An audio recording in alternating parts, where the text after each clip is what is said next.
Chapter 19. The World of Single Sense Beings.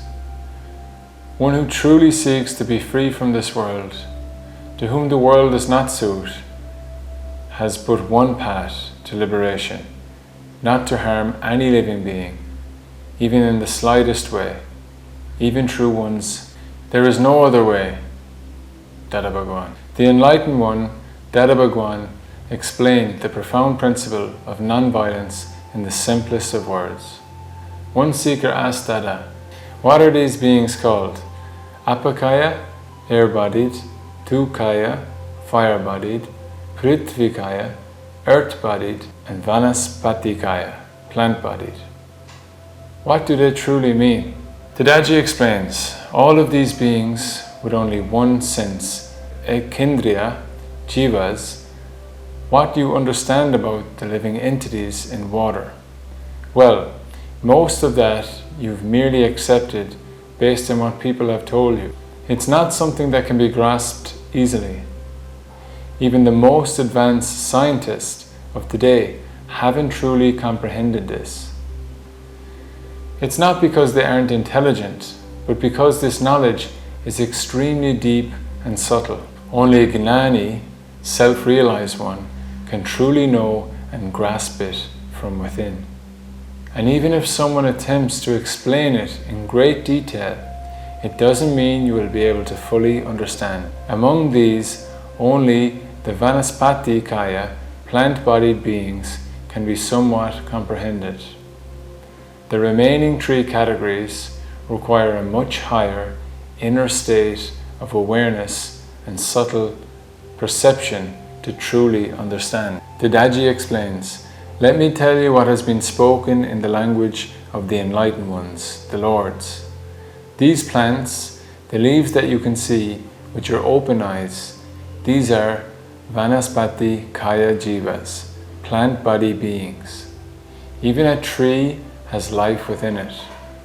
Vayu Kaya Jivas are the beings that exist in the air, subtle living entities that dwell within the air. This soil, within it too, there are living entities. Even in the great Himalayas, within the stones and earth, there is life. Stones too are alive.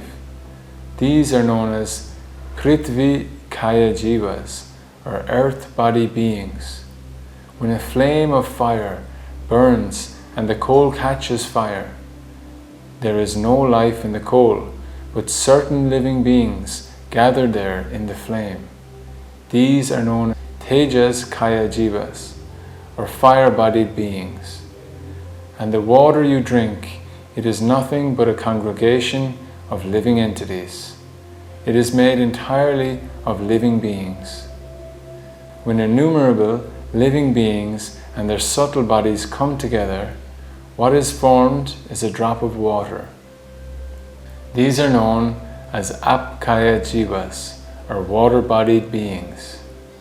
So in truth, this water is living beings. The food you eat is living beings. The air you breathe is living beings. Everything is teeming with life.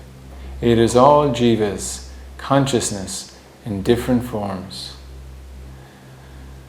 A seeker asked Dadaji, "Then how can non-violence, ahimsa, be truly established? Please show a way to practice true non-violence." Dadaji, "Oh ho ho! If one were to truly master ahimsa, non-violence, one would become a god.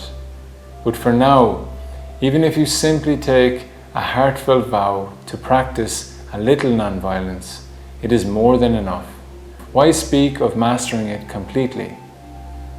Forget about the one sense, ekindriya beings for now, but do not bring suffering to those beings who feel pain.